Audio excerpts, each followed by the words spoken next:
السلام عليكم ورحمة الله وبركاته. ازيكم حبايبي كلكم؟ عاملين ايه؟ يا رب تكونوا بخير وبأحسن الأحوال. اللهم صل وسلم عليك يا حبيبي يا رسول الله وعلى أهلي وأصحابي أجمعين. على فكرة أنا متوترة، استغفر الله العظيم يا ربي، استغفر الله العظيم. هات يا عمر. هنسمي الله ونصلي على الرسول عليه أفضل الصلاة والسلام. اللهم صل وسلم عليك يا حبيبي أفضل خلق الله وعلى أهلي وأصحابي أجمعين. انا رايحه اعمل معاكم يا حبايبي صينيه المكرونه البشاميل وكمان لفه جلاش بابسط طريقه. ممكن تعمليها بواقي اكل ولادك من المنابات، اكيد كلنا يعني بيبقى فيه منابات عندنا بيتبقى منها، تمام؟ او كوم ممكن حد ما يعرفش يعني ايه مناب، يعني كوم ابنك، كوم بنتك، كومك كده، يعني في البط، في الفراخ، في اللحمه، في اي حاجه من اي مناب، تمام؟ هسمي الله الاول كده، بسم الله، وهحط البصله لان الزيت بتاعي سخن اهو. دي بدايه العصاج اللي هعصجه، وهقول لك بافضل وباحسن وبابسط طريقه، تمام؟ اهدي النار بس كده لان الزيت بتاعي سخن قوي. قطعت هنا معايا بصلايه او بصلتين كبار على حسب ما انت تحبي يا حبيبه قلبي، مكعبات. مش هقول لكم بقى بشره، حابه تبشريها ابشريها عادي مفيش مشكله، بس يعني دي طريقه اختيار، تمام؟ هعملها ازاي؟ معايا هنا فرخه الا ربع، من فرخه الا ربع مسويه، انا لسه بسوي فيها عامه اهي. هطفي النار عنها عشان تبرد اهي بالشكل ده كده اهي. مجرد ما هتبرد معايا هفصصها تفصيص قطع صغيره، تمام؟ اهي يعني مش هستنى اللحمه. مقصود كلامي يا حبايبي، مقصود كلامي انني مش هقف على اللحمه او هستنى اللحمه في الغلا اللي احنا فيه. اقل كيلو من اللحمه دلوقتي 280 عامل 300 جنيه. وكمان اللحمه المجمده انا عن نفسي مش بحبها، تمام كده؟ يعني انا افضل اعملها بقوانص وكبائر، قوانص الفراخ مش الكباير كمان يا حبايبي، القوانص بتاعت الفراخ تفرميها واعملي بها احلى عصاج عادي برضو، او صدر فرخه او منابات ولادك عادي مفيش مشكله. فصصيها وشيليها مره على مره في الفريزر، لما تقومي منها طبق كويس كده تقدري ان انت تعملي منه البشاميل او الرقاق او الجلاش او اي حشوه انت حابه تعمليها بيها، تمام؟ الشكل ده كده. طيب هنعمل ايه بقى؟ معايا هنا لفه من الجلاش دي هعملها معاكم برده، وكمان كيسان من المكرونه الاقلام. دول كيسان اهو يا حبايبي، هعملها بنفس الطريقه اللي انا هعملها بها، ودي الطريقه اللي انا بعتمد عليها. لو ما فيش لحمه بتعامل بالطريقه ديت، وكمان بتبقى طريقه صحيه ومفيده وبدخلها الخضار اللي انت حباه كله او اللي ولادك مش بياكلوه. ممكن انت تدخليه معاكي في الخضار في العصاج ده. معايا هنا جزر مبشور، ومعايا كمان طماطم مقطعاها اهي، وكمان معايا فلفل حامي وبارد اخضر، تمام؟ ده فلفل حامي وبارد اخضر، اللون باين خالص اهو. هحط معاكم التوم بقى، البصله دبلت شويه. معايا هنا معلقه من التوم حطيتها اهي، وكمان التوم بتاعي ده فيه ملح يا حبايبي، يعني دقات ملح وهتدبل معايا البصل اكتر، تمام؟ الفراخ زي ما قلت لكم سويتها، وكمان تقدري ان تعمليها زي ما قلت لكم برده في اول الفيديو، كمان تقدري ان انت تعمليها ببواقي كمان ولادك. كنت فصصت طبق زي ده كده مره على مره مره على مره، لما بيتكون يا حبايبي بيبقى بالعلو ده كده، او على حسب ما انت حباه او عاوزاه قد ايه هتحطيه في الفريزر لما تحتاجيه. تبقى طريقته سهله، وكمان بتحس ان هي حاجه كده موفره، بتبقى موفره جدا.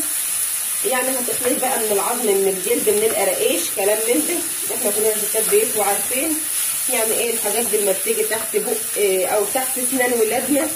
وسبحان الله الحاجات دي ما بتجيش الا في بق اللي مش حاببها. انا عندي كده اللي عنده نفس النظام كده يقول لي برده في التعليقات. وكمان حابه اسالكم على حاجه، اسعار البصل عندكم عامله ايه؟ والثوم، لان احنا بنسمع اسعار في اسعار الثوم والبصل ديت اسعار بصراحه كده. البصله بتاعتي دبلت يا حبايبي، انا مش بحمرها لا هي ولا الثوم. هنزل بالطماطم، كميه الطماطم دي مش كتيره يا المفرح، لا مش كتيره يا حبايبي، عمك تستوي بتصفى يعني برده حاجه بسيطه كده، تمام؟ وكمان الطماطم اللي هتنزل معايا سوائل هتسوي لي الحاجه دي. حطيت هنا جزرتين مبشورين، وكمان معايا الفلفل الاخضر الحامي والبارد اهو بالشكل ده كده. معاكي كوسه وحابه تحطيها حطيها وضيفيها عادي مفيش مشكله.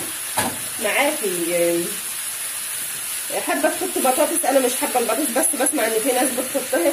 عامه يعني الحاجات دي كلها حريه اختيار، وكمان بتبقى اذواق في الاكل كمان. هنزل برضو بالتوابل بتاعتي. معايا هنا قرفه اهي، هنزل بمعلقه صغيره كده من القرفه، بتبقى طعمها حلو برضو في الاكل. وبملح وتوابل خلطه على بعضها، وكمان هنجيب شويه توابل. تمام. بحب التوابل تكون كتيره شويه يعني، بس مش كتيره لدرجه ان احنا بنحس ان احنا بناكل في توابل برضو يا حبايبي، بتبقى بطريقه مش مستحبه. اهي ده كمون، فلفل اسود، جوز الطيب، وكبابه صيني وفلفل ابيض. دي بتبقى خلطه على بعضها، انا بعملها كده يا حبايبي، وكمان بسيبها باخدها على بعضها. السمك بقى، اللحمه، الفراخ، الخضار، لاي حاجات من اللي احنا بنعملها في اكلنا دي، ده كل ده بيبقى داخل مع بعض. بس بالنسبه للقرفه، القرفه فيها برضو، بس انا حبيت ان انا احط من ديت ببقى اعملها ساده كده، هضيفها على المشروبات. تمام الشكل ده كده، وهسيبها لما تستوي، وافصص برضو الفراخ بتاعتي. معايا هنا صينيه فراخ برضو هعملها بالمرته. يعني ايه المرته يا ام فرح؟ فلفل اخضر برضو اهو. المرته ديت ما بعملهاش في شوربه يا حبايبي، او بعملها مشويه، احنا هنا بنقول عليها بالمرته. تمام. فلفل اخضر حامي وبارد برضو معايا همت، وبصل وطماطم هقطعهم برضو معايا هنا اهو. قطعت طماطم وفلفل وبصل بالشكل ده كده اهو يا حبايبي. دي المرته اللي انا بعملها للفراخ، بصراحه بتبقى طعم احلى واجمل بكتير. معايا هنا معلقه توم برضو اهي توابل. معايا برضو نفس النظام بالقرفه اهي، وده اختياري برضو، بس القرفه في منتهى الجمال في الاكل. معايا هنا كركم اهو برضو معلقه، كله بالبركه كده يا حبايبي. يعني ايه، قدري اكلك قدامك وحطيه. ملح التوابل برضو معايا اهو اهو، كفايه كده. وكمان خلطه من التوابل بتاعتي هحط برضو ايه شويه كده في المعلقه. تمام كده. وهروح بيهم بقى على ايديا الحلوين دول، ادعكهم في بعضهم بالشكل ده كده اهو اهو. دي المرته اللي انا بقول لكم عليها، دي فراخ بالمرته يا حبايبي. احلى فراخ تاخديها بالشكل ده، طعمها احسن من الشوي. يعني ده بديل الشوي، بل بالعكس بالنسبه الي او ليا دي احلى اهي بالشكل ده كده اهو يا حبايبي. وهنزل بالفراخ بتاعتي بين الفراخ وبعضها اهو. اشتلت الجلد بقى وحطيت كده، الله على جمالها بالشكل ده كده اهو، بين الصدر وبعضه اهو. حاجه كده بسم الله ما شاء الله اهي في الجلد اهي يا حبايبي برضه اهي اهي. وتدعكي الفراخ بتاعتك دعكه كويسه بالمرته اللي احنا عملناها دي اهي. لو انت بنوته واول مره بتشوفيني، او حد كبير عادي برضو، احنا كلنا بنتعلم من بعضنا اهي. في ناس بتزعل من الكلمه دي يا حبايبي، بس هي الدنيا فيد واستفيد، محدش بينزل متعلم ولا حد بينزل جاهز كده يعني. تمام اهو. اهم حاجه ادعكي الفراخ بتاعتك في المرته دي كويس اهي. تمام كده. احلى فراخ تاخديها بالطعم ده.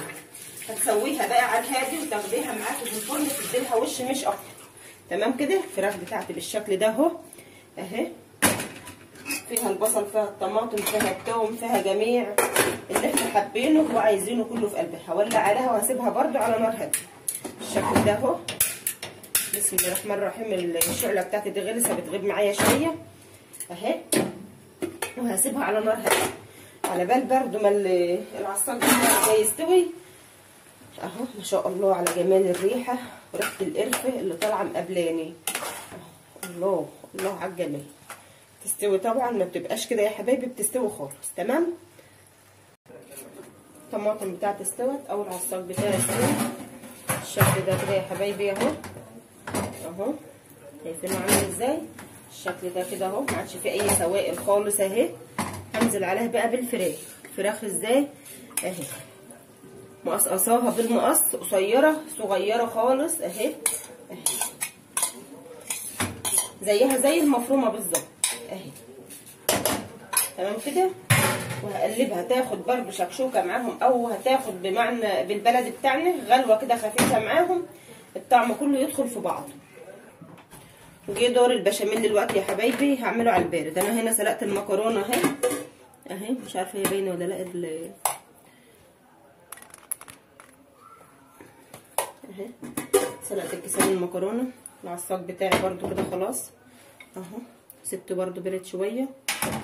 كمان هنا معايا لبن ومعايا شوربه اهو. هنزل هنا ب4 معالق من الدقيق على البارد اهو. معايا تقريبا كيلو حاجه بسيطه كده من اللبن. هنا حطيت 2 ولا 3 مش فاكره والله، بس كده لان انا مش فاكره انا حطيت ايه. وهحط هنا معايا الملح بتوابل، مش هحط توابل تانية. معاكم مكعب مرقه او حبه تحطيه عادي برده مفيش مشكله اهي. تمام كده. وهدوب الدقيق باللبن ده كويس خالص اهو، بيدوب خالص. ما تخليش كتل من الدقيق على وش اللبن كده يا حبايبي، ما تسيبهاش خالص. دوبيه تدويب كويس قبل ما تحطيه على النار. دوبت الدقيق كده ويا اللبن يا حبايبي. هنزل كمان بمعلقه من السمنه. معاكي زبده بقى حط، معاكي اي ماده دهنيه وحابه تحطها. معاكي وش لبن حطي برده عادي، او قشطه، او معلقه سمنه بلدي اللي تحبيه. انا هحط معلقه كده من السمنه اهي، حطها في التلاجة وجامده كفايه كده اهو. معايا هنا طبق الشوربه ده هحطه برده. ليه ما حطيتوش يا ام فرح؟ كان سخن يا حبايبي وما رضيتش احطه عشان الدقيق. تمام كده. هولع ناري بقى وايدي فيه باستمرار.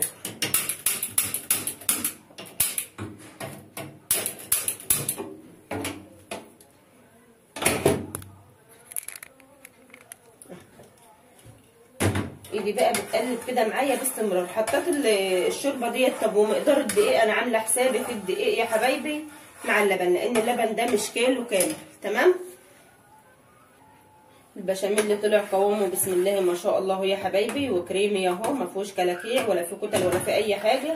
وكل ما بيتقل معاكي كل ما بيستوي. ما تنزلوش من على النار لما تحس بفقاقيع كده ان هو بيغلي، تحس ان هو استوى. لكن مجرد ما يقوم يتقل معاكي ما تنزلوش الا لما تحسي بالفقاقيع، تحسي ان هو استوى. الحاجه المستويه بيبقى لها طعم وبتبقى مذاقها احلى واحلى اهو. بدي فقاقيع معايا على النار اهو، مش عارفه شايفينها ولا ايه اهي. شايفينها؟ تنزلوش من على النار لما تشوفي الفقاقيع ديت بتطلع منه. نزلت هنا باول دور من البشاميل والمكرونه.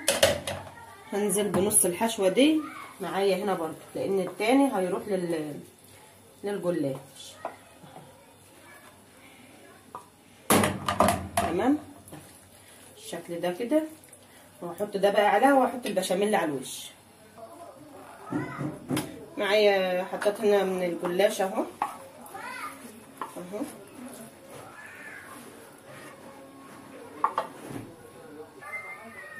اهو يا حبايبي. تمام كده. هشتغل بقى انا من هنا لغايه في الصينيه من تحت، يعني اللي فاضل ده هشتغل انا الحرف ده من تحت كده، وهبيت ده الشكل اللي انتوا شايفينه معايا ده. مش هقص حاجه، لا بالعكس بيتيها وما تقلقيش. نديلها خلطه برده وان شاء الله هتخليها معانا فل الفل ومورقه. شايفين بالشكل ده كده. وهسوي برده الحروف كده. الجلاش خلص معايا اهو. تمام كده. هقطع الوش وهديله برده ايه خلطه هتخليه قابب معايا وزي الفل. وبكده يا حبايبي قطعت الجلاش اهو، بس هو قلب معايا كده معايا دي مفيش مشكله. هنقلب برده الورقه اللي هي اتقلبت دي، هتبقى سهله معايا، سهله خالص اهي، ما هيش محتاجه اي افتكاسات نهائي اهي، سهله خالص اهي. تمام كده. ولا يهمك اصلا الوش المفعكش ده، هنظبطه برده دلوقتي. معايا هنا كوبايه لبن، وهحط نص معلقه من البيكنج باودر، مش الكيس كله يا حبايبي، نص معلقه بس. تمام كده. وهتدوبيه كويس بقى في اللبن اللي معاكي ده. مش ضروري بقى تحط لا ملح تحط حاجه، لا هو ملح الحاجه فيها، وكمان التوابل هتطلع مع بعضها في الطعم وفي الريحه. تمام اهو. المطلوب بس كوبايه اللبن دي. ما معاكيش لبن حط شوربه عادي، لو متاح معاك الشوربه حط شوربه. الشوربه برده فيها دهون وبتبقى زي الفل معانا. وهنسمي الله بالشكل ده كده اهو. سقي بقى سقي اهو، خدتوا بالكم من سقي اللي وصل معايا لحد سقي كده اهو. قولوا له سقي يا ام فرح اهي. الشكل ده كده حيري صينيتك والكل يشرب ويستجيب سقينا كده يا حبايبي بيطرى وبيبقى زي الفل. هتسيبيه لمده 5 دقايق بس مش اكتر، على ما تبال ما تسخني الفرن بتاعك. حابه بقى تحط زيتون على الوش حطي، حابه تحط جبنه موتزاريلا عادي. مش متاح معاكم مش عايزه تحط اساسا عادي ما تحطش، ولا اكنك سمعت مني اي حاجه. هو لو مش متاح معايا مش هحط، يعني الجبنه الموتزاريلا والكلام ده كله لو مش متاح معايا يا حبايبي والله ما انا حطاه، بس ابني بيقول لي حط له. طيب اهي تمام كده، رشه خفيفه خالص. المكرونه بتاعتي نفس النظام، حطيت على وشها برده شويه بما ان ابني اتبز وجاب لي كيس جبنه موتزاريلا. معايا برده صينيه الفراخ بتاعتي اهي بالتوابل والفلفل الاخضر والطماطم عاملاها برده معاكم. هنزل واخدهم بقى التلاته كده هي لبالة، واخدهم على الفرن البلدي بتاعي اللي هو الغاز تمام، واحمرهم واجي كده. حبايبي خلصت الفيديو بتاعي حاجه كده بسم الله ما شاء الله فاخر من الاخر. بس عايزه اديلكم فكره عن حاجه انا وقعت فيها. الجبنه المفروض انا ما كنتش حطيتها الا بعد ما حمرت الوش تمام. الوش طبعا ما خدش اللون اللي انا عاوزاه او اللي انا حباه، الجبنه ادت اللون قبله، فطبعا ما اعرفش ان انا اقرص على الجبنه بلون غامق اغمق من كده عشان احمر الوش. وبنفس النظام هنا معايا برده في الجلاش، فخدوا بالكم من حاجه زي كده. السرعه فعلا بيجي من وراها حاجات وحشه كتير تمام. حمار الفراخ معايا حاجه كده بسم الله ما شاء الله. يا رب الفيديو يعجبكم، واللي عجب الفيديو يا ريت ما ينساش في اللايك والاشتراك، واللي ما اشتركش في القناه فضلا وليس امرا يشترك ويدوس على كلمه الكل عشان يوصلوا كل جديد. نترككم في رعايه الله وامنه، والسلام عليكم ورحمه الله وبركاته.